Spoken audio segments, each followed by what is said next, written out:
Hey crew, it's Pitt, and I'm back with some more Gnosis. Today we are going to be diving back into the works of Mr. Rudolph Steiner. This is Christianity as a Mystical Fact. We are reading aloud and discussing as we go along the various points brought to light by the text. It is not the format for everyone, but people do find value in it, so you are more than welcome to tag along as we continue our exploration. Before we begin, however, if you are unfamiliar with me, any of my unconventional beliefs, or if at any point in time I lose you in the terminology, there will be several playlist linked in the corner above, in the box down below, along with the original source material and the link for my book, so you can get a better understanding of who I am and why I say the things that I do. A particular note again today is almost certainly going to be the Unconventional Bible Study, 161 videos of us reading the Bible in the exact same way that we are about to read this, and discovering some things. Let us dive in and continue our exploration of Christianity as a Mystical Fact with Chapter 8, the Lazarus Miracle. Amongst the miracles attributed to Yeshua, very special importance must be attached to the raising of Lazarus at Bethany. Everything combines to assign a prominent position in the New Testament to that which is here related by the evangelist. We must bear in mind that St. John alone relates it. The evangelist, who, by the weighty words in which he opens his gospel, claims for it a very definite interpretation. About to piss somebody off. St. John begins with these sentences. In the beginning was the Word, and the Word was with God, and the Word was a God. And the Word was made flesh and dwelt among us, and we beheld his glory, a glory as of the only begotten of the Father, full of grace and truth. All right, so if you were unaware, the Word cannot be made flesh. It's not even a possibility, right? You, me, every single person existing on the planet right now are all iterations of the Word, but none of us are representations of the Word. The Word cannot be personified. What is being intimated here is a retelling of Genesis, which is mistranslated in Genesis. See the Bible study where we did the word study. What this is actually talking about is the Logos, right? Not the Word, the Logos. There is a difference there. Now, the Logos is all change, all motion, all heat, all light, all growth, everything moving, right? Everything. In the beginning, or before the beginning, there was God, and God was infinite and unknowable. And then God decided to create. He said, I am the light. That's how Genesis reads. And when he spoke those words, existence began, right? It went from the infinite God into the God, the Creator, the Spirit, who is finite, right? We have limits placed upon God when he is the Creator. We said he created this. That puts a limit upon him, right? Even saying him is putting a limit upon him that is not necessarily there. God is neither male nor female. We're just used to using the male. So you go from the infinite into the finite, from boundless potential into this very definite thing that is. That moment when that change occurs, right, that is the beginning. Before the beginning, there was God. At the beginning, there was God. And during the beginning, there was God. And God spoke and said, I am the light. And he became the light, and it was good. That's how Genesis reads. That was God becoming the Word. That was God setting all of creation, which was frozen in stasis, like a picture, at the moment of the beginning. When it changed from the infinite into the finite, that moment, snapshot, picture, that's the beginning. In order for change to happen, however, God had to speak. He said, I am the light. And when he did that, he became the Logos. The Logos is the word of creation. So yes, kind of, it is the word. But it's not just a word. It is literally all movement. Everything moving, changing, growing, all heat, all light, all thought. All of that is the word. And so therefore, the Word cannot be personified into any particular mortal incarnation ever. It is not a possibility. If you can put your hands upon it, if you can see it with your eyes, if you can touch it, taste it, smell it, any sense whatsoever, it's not the Word. It can be a representation of the Word, I'm a representation of the Word. You're a representation of the Word. This wall is a representation of the Word. This ceiling, these lights, all of this, all of it, all at exactly the same time, all of it is the Word. And therefore, it cannot be any human ever in the history of ever. In the exact same way that no thing that you can touch can be God, the exact same way that nothing that you can see, smell, taste, or touch is God. It can be a representation thereof, but it is not the fullness thereof. You are a representation of God. You are a representation of the Logos, but you are not the end-all be-all of either of those things. So, already, right off the top, I know I pissed some people off, but that's literally how it reads, right? That's literally what it says in the source material. And it doesn't say a God, right? It says, in the beginning was the Word, and the Word was God, and the Word was with God. That's what it says. It doesn't say that it was a God. A God intimates that there is more than one God, and there is not. There is only one God. No created being, angels, demons, none of those are gods. You are not a God. There is no physical representation of God. That's why you're not supposed to have any graven images. Back to the text. One who places such words at the beginning of his narrative is plainly indicating that he wishes it to be interpreted in a very deep sense. The man who approaches it with merely intellectual explanations or otherwise in a superficial way is like one who thinks that Othello on the stage really murders Desdemona. What then is it that St. John means to say in his introductory words? He plainly says that he is speaking of something eternal, which existed at the beginning of things. He relates facts, but they are not to be taken as facts, observed by the eye and ear, and upon which logical reason exercises its skill. He hides behind facts the Word, which is in the cosmic spirit. For him, the facts are the medium in which the higher meaning is expressed, and we may therefore assume that in the fact of a man being raised from the dead, a fact which offers the greatest difficulties to the eye, ear, and logical reason, the various deepest meanings lie concealed. Now, there are a couple of things here, right? First off, he hides behind the Word, which is in the cosmic spirit. Yes, because the Word is quite literally the Holy Spirit, the cosmic spirit, the Spirit of God, however you want to view it. That's what it is. It is not a person, right? What is being said here is that this book is an allegory. It is not a literal recording of someone's life. It is an allegory. That is why it is so different from the other ones. Right? We didn't even really deal with John when we did the Bible study because it is completely different than the rest of the Gospels, right? All three of the other ones and this one do not correlate except in some very not even significant ways. And so that is an important thing to remember. John was trying to tell you something. He was targeting his audience over in the land of Gog and Magog, and we can see the fruit from that. You can absolutely see the fruit from the land of Gog and Magog being preached to about this Gnostic idea, because, quite honestly, what is intimated works as an allegory. It does not work as reality, and that is because it is literally an allegory and not reality. Secondly, it is entirely possible that somebody came back from the dead. It is entirely possible that even 3 days. Do you know why we have a wake? Do you know why when somebody dies we have a wake? People don't really know these days, but it is because back in the olden times, they might wake. You sat around and waited to see if they would wake up from this death, even up to a few days. That is why we used to. We don't really do it anymore. There used to be a 3-day wake, even 4 or 5 day wakes. Those are things that used to be quite common because it was entirely possible that the person would actually wake up. That's why we call it wake. It is entirely possible that Lazarus had some disease that simulated death, or that he took some chemical substance that simulated death, or that he never even really died and was just in the cave. All of that is possible. I'm not claiming any of them to be absolutely true. All of them are possible, however. It is entirely possible that somebody was placed in a grave and woke up 3 days later. It is important to note that. Back to the text.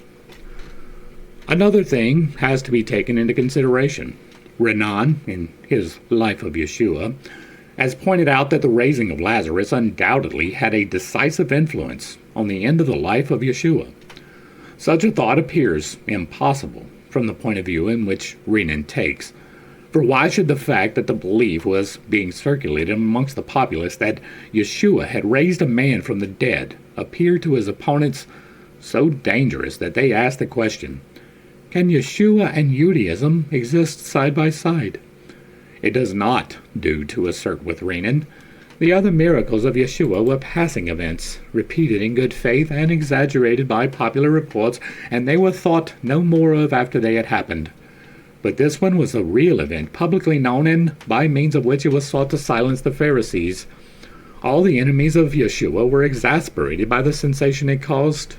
It is related that they sought to kill Lazarus. All right, so if it was a very real event, why does neither Matthew, Mark, or Luke have anything about it? It is incomprehensible why this should be if Renan were right in his opinion that all that had happened at Bethany was the getting up of a mock scene, intended to strengthen belief in Yeshua. Perhaps Lazarus, still pale from his illness, had himself wrapped in a shroud and laid in the family grave. These tombs were large rooms, hewn out of the rock and entered by a square opening which was closed by an immense slab. Martha and Mary hastened to meet Yeshua and brought him to the grave before he had entered Bethany. The painful emotion felt by Yeshua at the grave of the friend whom he believed to be dead might be taken by those present for the agitation and tremors which were wont to accompany miracles. Right, so here's another thing, right? Jesus is responsible for eternity, right? He knows what's going to happen on the other side. Why did he grieve so hard, right? Grief is a natural thing, right? We mourn the loss of whatever it is, right? I just lost my dog. I grieved my dog, but it's not an overwhelming grief. It's not a, oh my God, the world is over, right? It wasn't that way for my grandmother, and she was extremely dear to me. It wasn't that way for anybody who has ever died. I know what's coming. I know they're good. I ain't got to worry about that. I miss the sensations. I miss the emotions. I miss the time that we spent together. But I don't mourn their death because of their eternity, right? Jesus knew that. Why was he so upset that his friend died? Was it not the will of God that that happened? Was it not, if he died, the will of God that he should die? Are you defying the will of God, man? Okay. It is entirely possible that he came back to life, but it is also entirely possible that this was true, that it was a setup, because, people do that. According to popular belief, divine power in a man was like an epileptic and convulsive element. Continuing the above hypotheses, Yeshua wished to see once more the man he had loved, and the stone having been rolled away, Lazarus came forth in his grave clothes, his head bound with a napkin. This apparition, naturally, was looked upon by everyone as a resurrection. Faith knows no other law than the interest of what it holds to be true. Does not such an explanation appear absolutely naive when Renan adds the following opinion?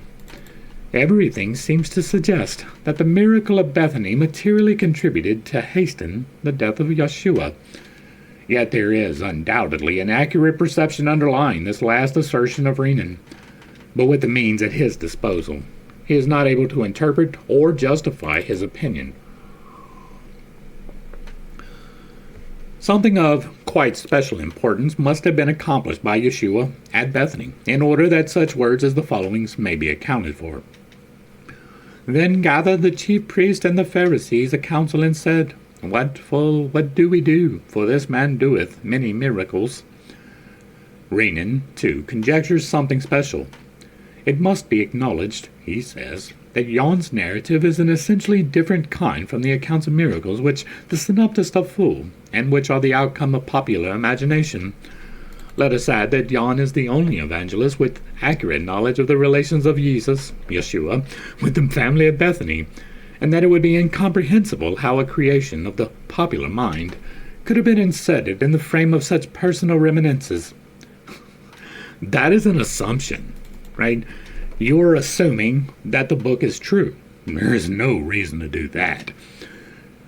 You are assuming that it is an accurate representation in this one chapter and that it is not recorded in the other ones for a reason. That's not necessarily true. John was absolutely trying to form a religion. All of the synoptic gospels and John were absolutely forming a religion. Right? They were setting forth the doctrine which would be followed for 2,000 years later. There are still people following these doctrines. They were forming a religion in the exact same way that John Smith formed Mormonism, in the exact same way that Muhammad formed Islam, in the exact same way that the Latter-day Saints are. They were forming a religion. They changed the doctrine to suit them. They changed the story for the audience. That is quite obvious if you are reading through. Now, if you're in the land of Gog and Magog, where there may be powers at play, of course you're going to have to play up the powers. Right? Does that not make sense? Is that illogical? Right? Don't assume that this is true, because what we saw in the Bible study is that it is almost certainly not. Right? First off, it is built upon a broken foundation. A house built upon sand is going to do what? Right? The foundation of Christianity is Judaism, and Judaism is fundamentally broken, fundamentally flawed, absolutely incorrect. Well, that's a big problem if you're basing this religion on the foundations of that one, right? Well, he had to come from the line of David. Why? David was a horrible fucking person. David was an irreprehensible person. He was terrible. His last act upon the earth was to try to steal the life force from a young girl who laid in his bed, and I'm sure there was no contact, right? Why is that the salvation of the world? Have you read Kings and Chronicles? Have you seen the account of David? David was a horrid person. He was a bandit, a thug, probably had relations with Saul and Jonathan. Terrible. See the Bible study. We read it. We didn't apologize for the shit that he did. He was pretty terrible, right? He killed all of his enemies and cut off the end of their penis and put it in a pile so that he could claim this woman, and then got pissed off because they didn't want to give it to her and took her, right?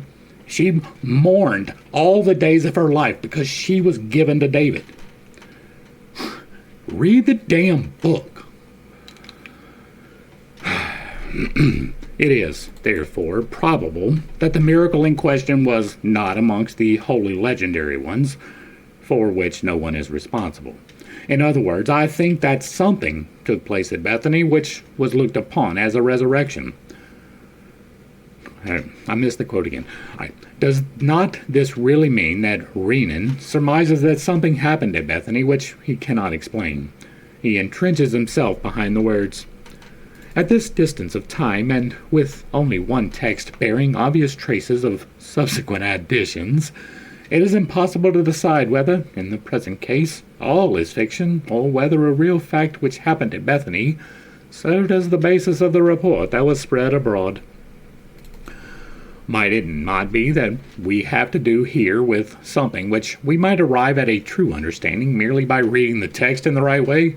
Yes, but it's not going to be the way that you're thinking. In that case, we should perhaps no longer speak of fiction. It must be admitted that the whole narrative of this event in St. John's Gospel is wrapped in a mysterious veil, intentionally. Right? It is allegory. It is meant to be mysterious and veiled. Right? Most of the stories in John are obviously allegory. To show this, we need only mention one point. If the narrative is to be taken in the literal, physical sense, what meaning have these words of Yeshua? "This sickness is not unto death, but for the glory of God, that the Son of God might be glorified thereby." This is the usual translation of the words, but the actual state of the case is better arrived at if they are translated. "For the vision, or manifestation, of God, that the Son of God might be manifested thereby." That is actually a better translation for me, right? The Son of God, the Logos, not being the personification, might be manifested. This translation is also correct according to the Greek original. And what do the other words mean? Yeshua said unto her, I am the resurrection and the life. He that believeth in me, though he were dead, yet shall he live. That is brainwashing, is what that is. It would be a triviality to think that Yeshua meant to say that Lazarus had only become ill in order that Jesus might be manifest his skill through him. And it would, again, be a triviality to think that Yeshua meant to assert that faith in him brings to life again one who is in the ordinary sense dead. What would there be remarkable about a person who has risen from the dead if, after his resurrection, he were the same as before dying? Indeed, what would be the meaning of describing the life of such a person in the words, I am the resurrection and the life? Life and meaning at once come into the words of Yeshua if we understand them to be the expression of a spiritual occurrence, and then in a certain sense, literally, as they stand in the text. Yeshua actually says that he is the resurrection that has happened to Lazarus, and that he is the life that Lazarus is living. Let us take literally what Yeshua said in St. John's Gospel. I'm going to say no. He is the Word that was made flesh, and we have described how that is an impossibility. He is the eternal that existed in the beginning, and again, that is patently untrue. In the sense that, right, we all came from somewhere, right? Your soul, the individualized piece of the divinity which God gave to you to navigate this temple in 5D space, right? That is eternal. That soul, that spark, that is eternal. That's not even debated in this book, right? Now, what is debated in this book is what happens to it after it dies. There's really no discussion of where it comes from. That's important. But the soul came from somewhere. God gave you this soul. He individualized himself into this soul. But it came from somewhere. It came from the eternal. And it will, indeed, return to the eternal. And so, yes, he is the eternal in the exact same way that you are the eternal as a soul, not as a body, not as the flesh. The flesh is not, cannot be, and will never be eternal. It is meant to go away. That is part of life, death, an intrinsic part, an unavoidable part. And you are not to be that concerned with the eternal. You're going to go there regardless. Nowhere's in the Old Testament is there hell at all. There is no lake of fire. There is no eternal burning punishment. There is no being ruled over by Satan. None of that is in the Old Testament at all. There is no going to heaven, living with God and walking down streets of gold at all. There is zero reference to that at all in the Old Testament. Well, that's a big deal, right? There is talk about the New Jerusalem coming down from heaven and then there being streets of gold. But that is literally talking about here. It's not talking about there. It's talking about this God is going to bring this city down and set it. And that city is going to be the New Jerusalem. Here. Not in the eternal. That's what's in the Old Testament. And so this, you have to be forgiven from your sin in order to achieve heaven and not be condemned to hell. That is not biblical, right? In the sense that the Old Testament, right? There is no reference to that at all in the Old Testament. There is in the New Testament because it was a brand new concept. It was something they had just come up with, and they came up with an explanation to make it fit in this religion that was already fundamentally flawed.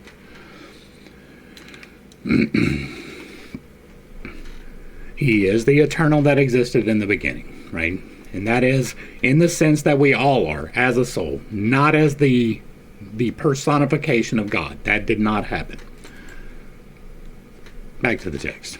If he is really the resurrection, then the eternal, primordial, has risen again in Lazarus. We have, therefore, to do with a resurrection of the eternal Word. And this Word is the life to which Lazarus has been raised. It is a case of illness, not one leading to death, but to the glory, an example, the manifestation of God. If the eternal Word has reawakened in Lazarus, the whole event conduces to manifest God in Lazarus.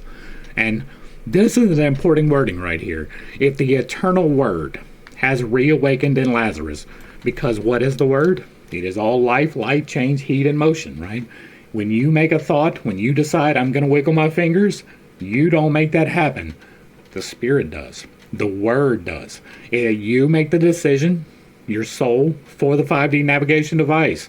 And then your brain, the Spirit, sends an electrical impulse through your nerves, the Spirit, to make your fingers wiggle. You don't make that happen. The Spirit does. The Spirit changes your oxygen into the nourishment of your blood. It is the part that changes your food into the fuel you use. That is the Spirit. And so, if the eternal Word has reawakened in Lazarus, would be the return of life to Lazarus. Not this person standing outside of the grave, not him calling upon his own personal power, but instead upon the creative force of life in the universe to reanimate this person with the Word. That works. That is spiritually sound according to the doctrine. The intimation that Jesus was the Word is not spiritually sound according to the documents. For by means of the event, Lazarus has become a different man. Before it, the Word, or Spirit, did not live in him.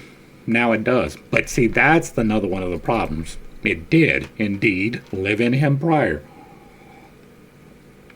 Otherwise, he couldn't breathe, he couldn't eat, he couldn't move, he couldn't grow, he couldn't change. The Word was within him, prior to death and after. The Spirit has been born within him. Now, as an allegory, as a greater understanding, yes. As a, you got this thing because this other man gave it to you? No. It is true that every birth is accompanied by illness, that of the mother, but the illness leads to a new life, not to death. That is a weird definition of illness, right? Labor can be termed an illness, but it's kind of not, right? At best, it's a temporary disability, right? It is not something that is going to plague you for a while. You know why it happens, right? It's not just some random thing. And so that's just a weird way of putting it, right? That the mother is ill to give birth. In Lazarus, that part of him becomes ill from which the new man, permeated by the Word, is born.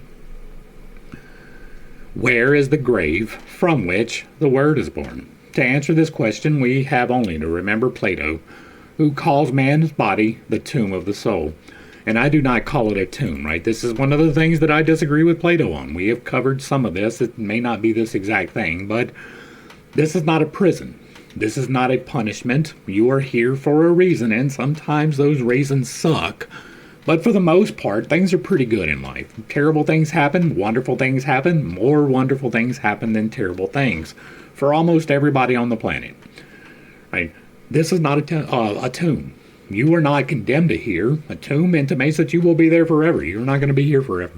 You are going to go back to the eternal. That will happen. That is one of the only guarantees in life. You will pay taxes. You will die. That's literally the only thing is guaranteed. Everything else is up for grabs. So, and if you don't pay your taxes, then you're going to die. And so there's that. But your body is not a tomb. It is a temporary temple. Right? Temporary temple. I wonder if those things are related. Temporary temple for the Spirit of God to reside in. Yes, but not it fully. Right? It exists outside of you too. That light right there, that's the Logos. And so you do have it within you. It makes you breathe, and it keeps your heart pumping, and it moves the blood in your veins. That is the Word. And so, yes, but it's not a tomb. The soul is eternal. It was somewheres, it will go somewheres. This is just a temporary temple for you to navigate 5D space. That's why you have it. It is not a tomb. This is not a prison. You are not being punished by being here. You're not trapped either. This is not a soul trap. And we have only to recall Plato speaking of a kind of resurrection when he alludes to the coming to life of the spiritual world and the body. Now that is a different thing, right? That is a better understanding. When you have a spiritual a spiritual awakening, you do see life completely different. Everything changes. That is an undeniable, right? If it is an actual waking. You cannot look at things in the exact same way. It is entirely impossible to see it, right? And so, a kind of resurrection, when you come to life of the spiritual world and the body, yes, that I agree with. What Plato calls the spiritual soul, St. John denominates the Word. And for him, Christ is the Word, and that's where he gets it wrong. Plato might have said, "One who becomes spiritual has caused something divine to rise out of the grave of his body." For St. John, that which took place through the life of Yeshua was that resurrection. It is not surprising, therefore, if he makes Jesus say, "I am the resurrection." There can be no doubt that the occurrence at Bethany was an awakening in the spiritual sense, or it's just entirely an allegory and never took place. Lazarus became something different from what he was before. He was raised to a life of which the eternal Word could say, "I am that life." What then took place in Lazarus? The Spirit came to life within him. And so, here's a logical problem for you. Think about this. This is a close personal friend of Yeshua. He ate in their place. He washed feet, right? How is this guy not already having a spiritual life? How is he an intimate to the point where Jesus grieves about his passing if he was not living that life? If he was not about the Spirit? If he was not about the kingdom of God? If he was not about serving the Father? How did Jesus hang around with him? Because Jesus had the awakening. Jesus was here representing the Father, and he told you that repeatedly. He never once told you to pray in the name of Jesus. He told you to turn it back to the Father every single time. He even told you, you can blaspheme me. Don't blaspheme the Spirit. I wonder if that means that they are separate. I bet it does. I bet it means that there is a separation there. Right? What took place in Lazarus? He came alive. The Spirit actually was called back into him, but that does not mean that he became a spiritual person on the other side of it. Now, it's been a while since I read the account of Lazarus. I don't remember there being anything past the point that he actually woke up and walked out of the grave. They didn't talk about a new spiritual understanding for him. Back to the text. He became a partaker of the life which is eternal. You're already that. We have only to express his experience in the words of those who were initiated into the mysteries, and the meaning at once becomes clear. Because it's an allegory. What does Plutarch say about the object of the mysteries? They were to serve to withdraw the soul from bodily life and to unite it with the gods. Schelling thus describes the feelings of an initiate. The initiate, through his initiation, became a link in the magic chain. He himself became a kabir. He was admitted into an indestructible association and, as ancient inscriptions express it, joined to the army of the higher gods. There is only one God. There is no higher gods. And the revolution that took place in the life of one who received initiation cannot be more significantly described than in the words spoken by Odysseus to his disciple, the Emperor Constantine. If one day thou shouldst take part in the mysteries, thou wilt feel ashamed of having been born merely as a man. If we fill our souls with such feelings as these, we shall gain the right attitude towards the event that took place at Bethany, and have a peculiarly characteristic experience through St. John's narrative. A certainty will dawn upon us which cannot be obtained by any logical interpretation or by any attempt at rationalistic explanation. A mystery, in the true sense of the word, is before us. The eternal Word entered into Lazarus. In the language of the mysteries, he must become an initiate, and the event narrated to us must be the process of initiation. That is because the mysteries are there to initiate you, right? These clubs are there to be clubs, to keep to themselves the knowledge which probably would be better off in the wider hands, right? The eternal Word, the spark of life, returned into Lazarus does not mean that he became an initiate. Now, this is an allegory, so it almost certainly, and if not almost certainly, then very probably, does mean that he became an initiate, but that is only because it is an allegory. not in the reality, not in the actual sense, because once again, the Word is already in you. It already works in you. Even if you don't recognize it, it is already an intrinsic part of all of existence, right? Quite literally, every single element in existence, all the oxygen, hydrogen, nitrogen, helium, everything, every single atom in existence is the Spirit. All at the exact same time. We are different incarnations of forms of the Spirit. None of us are true representations of the Spirit. Let us look upon the whole occurrence as though it were an initiation. Lazarus is loved by Yeshua. No ordinary affection can be meant by this, for it would be contrary to the spirit of St. John's Gospel, in which Yeshua is the Word. Yeshua loved Lazarus because he found him ripe for awakening of the Word within him. And that is obvious because he didn't travel with Jesus, he didn't study with Jesus, he didn't perform any of the miracles. Of course, it was ripe for the awakening. Yeshua had relations with the family of Bethany. This only means that Yeshua had made everything ready in that family for the final act of the drama, the raising of Lazarus. Really. So everything, all of the personal association, was purpose-driven to raise Lazarus from the dead, which was a complete surprise. Okay. The latter was a disciple of Yeshua. Wow, that is a big one, right? Now, in the big picture, disciple just means that you studied with him, right? There were thousands of disciples, right? The Sermon on the Mount, everybody that was listening was a disciple. Now, there were varying levels of commitment of the discipleship, but they were there to learn from Yeshua, right? That was the Sermon on the Mount. That was all of the teachings, right? People were there to learn. That is discipleship. Now, he wasn't an apostle. Apostles are the ones to go out. And so, yeah, he studied with them. But to intimate that he was one of the disciples, right, that is a whole different level. There were 12 of those. One of those was the completion of everything, and then they substituted everything, or substituted another person in his place, right?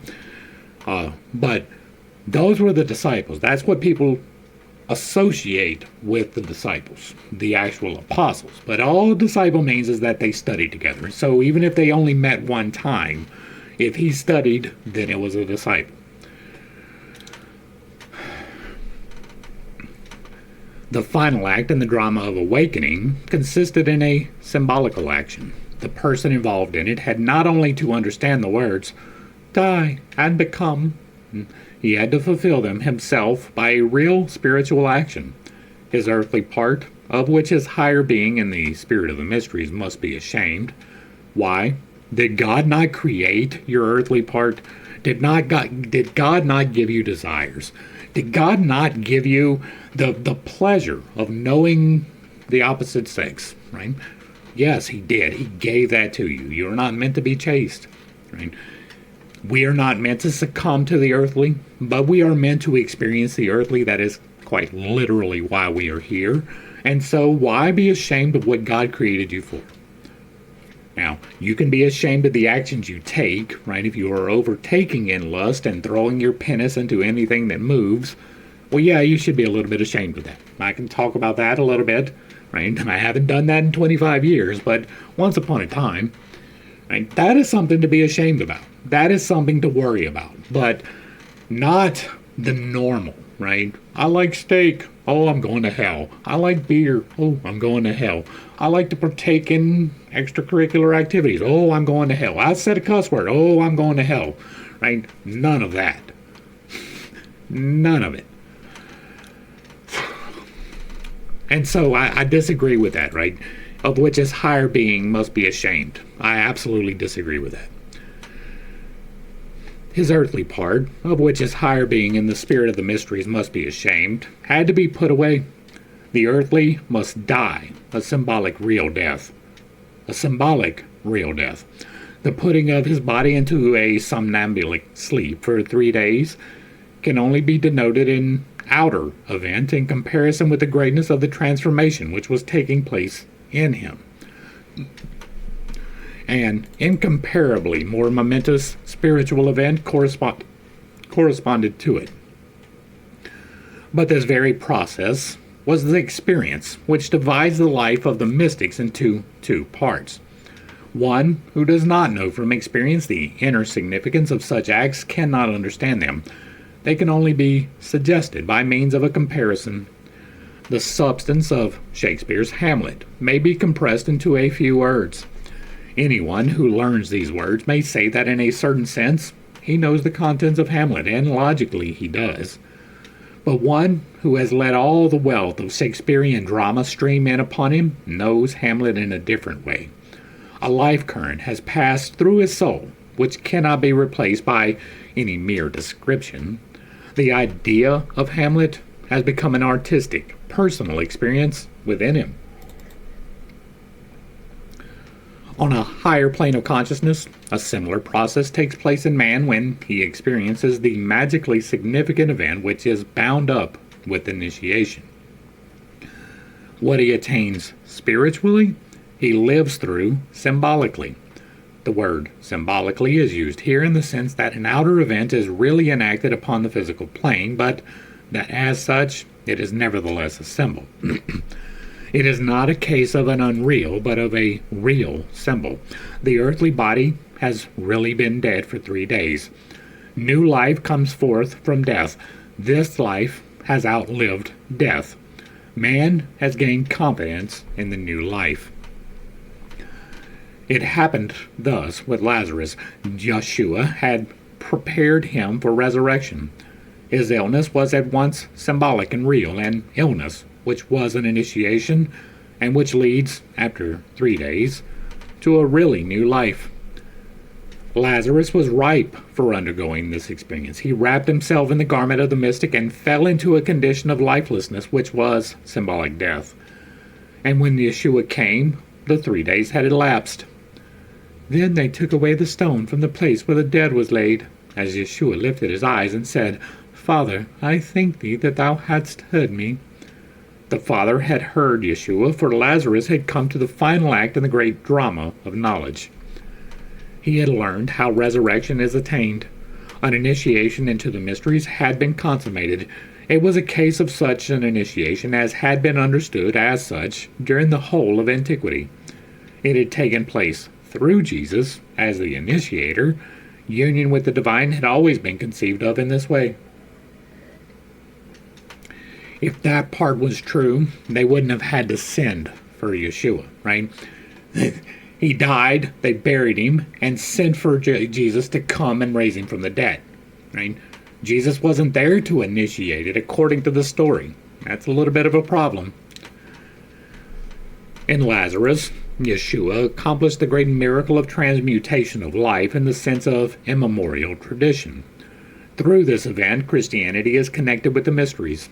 Lazarus had become an initiate through Christ Yeshua himself, and had thereby become able to enter the higher worlds. He was, at once, the first Christian initiate and the first to be initiated by Christ Yeshua himself. Through his... he didn't have 12 disciples following him around who would have been initiated when they were taught how to heal people. That didn't happen. Through his initiation, he had become capable of recognizing that the Word, which had been awakened within him, had become a person in Christ Yeshua. Did not happen. And that consequently there stood before him in the personality of his awakener the same force, which had been spiritually manifested within him. From this point of view, these words of Yeshua are significant. And I knew that thou hearest me always, but because of the people which stand by, I said it, that they may believe that thou hast sent me. This means that the point is to make evident this fact. In Yeshua lives the Son of the Father, in such a way that when he awakens his own nature in man, man becomes a mystic. In this way, Yeshua made it plain that the meaning of life was hidden in the mysteries, and that they were a path to this understanding. That is not entirely incorrect. He is the living Word. That is, in him was personified what had been immemorial tradition, because he cannot be a person, and therefore the evangelist is justified in expressing this in the sentence, "In him the Word was made flesh." No. He rightly sees in Yeshua himself an incarnated mystery. On this account, St. John's Gospel is a mystery. That's true. In order to read it rightly, we must bear in mind that the facts are spiritual facts. If a priest of the old order had written it, he would have described traditional rites. These, for St. John, took the form of a person and became the life of Yeshua. An eminent modern investigator of the mysteries, Burckhardt in Die Zeit Konstantins, says that they will never be cleared up. This is because he has not found out how to explain them. If we take the Gospel of St. John and see in it the working out in symbolic corporeal reality, the drama of knowledge presented by the ancients, we are really gazing upon the mystery itself. In the words, "Lazarus, come forth," we can recognize the call with which the Egyptian priestly initiators summoned back to everyday life those who, temporarily removed from the world by the processes of initiation, had undergone them in order to die to earthly things and to gain a conviction of the reality of the eternal. Yeshua, in this way, revealed the secret of the mysteries. It is easy to understand that the Jews could not let such an act go unpunished, any more than the Greeks could have refrained from punishing Ascalius if he had betrayed the secrets of the mysteries. The main point for Yeshua was to represent in the initiation of Lazarus before all the people which stood by, an event which, in the old days of priestly wisdom, could only be enacted in the recesses of the mystery temples. The initiation of Lazarus was to prepare the way to the understanding of the mystery of Golgotha. Previously, only those who saw, that is to say, who were initiated, were able to know something of what was achieved by initiation.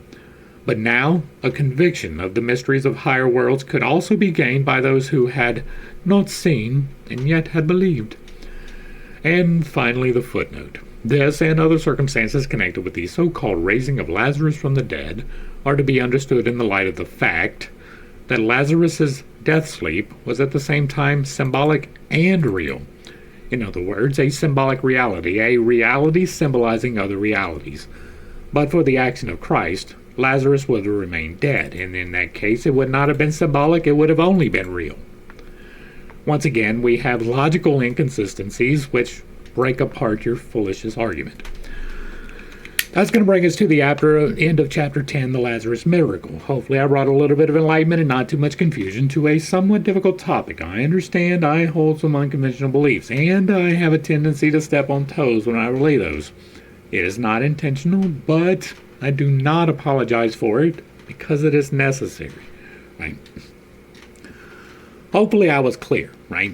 The Word cannot ever be personified.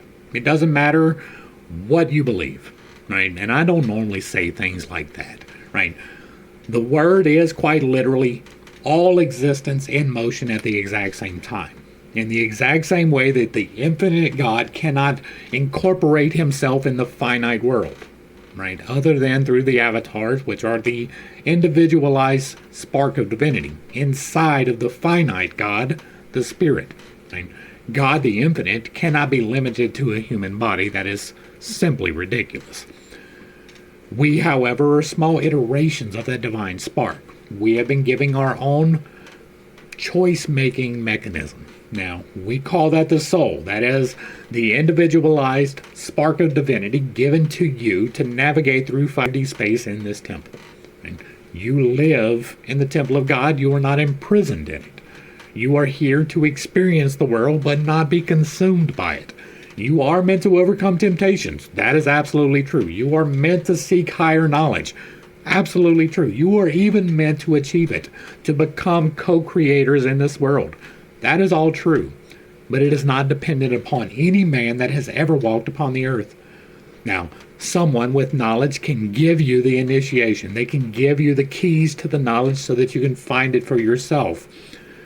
But it's not temporary if it depends upon someone else, right? It's not symbolic if there is no other way to get out of it than somebody else interfering. Now, my initiation is all self, right? And by self, I mean the spirit, right?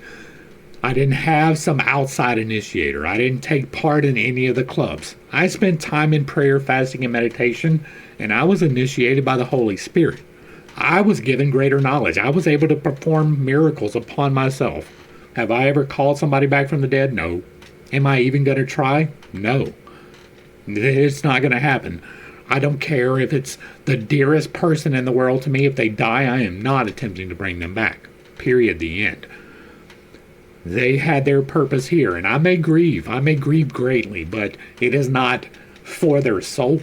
It is for the loss of their companionship, right? It is for the sorrow I feel because they are no longer here.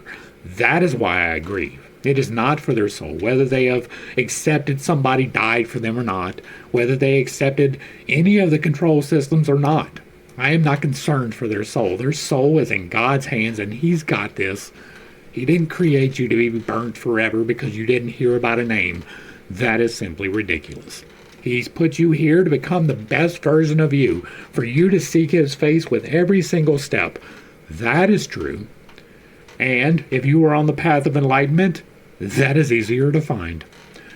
If you like what I'm doing over here, let me know down below. Give me a like, a share, a follow. Throw me a comment. If you agree or disagree with anything that was stated, put it in the box down below. And if it remains respectful, it gets to remain up. If you have another work you would like to see me discuss in the manner that we are doing here, drop that in the box as well. And if you really like what I'm doing over here, hit me with that super thanks. Consider joining for a membership or picking up a copy of my book. To the crew, thanks for hanging out. I appreciate every single minute that you are here with me, and I am praying for you every single day. Until next time, I love you. God loves you. You are perfect, whole, and complete just the way that you are. And this has been Pitt's Take. Peace.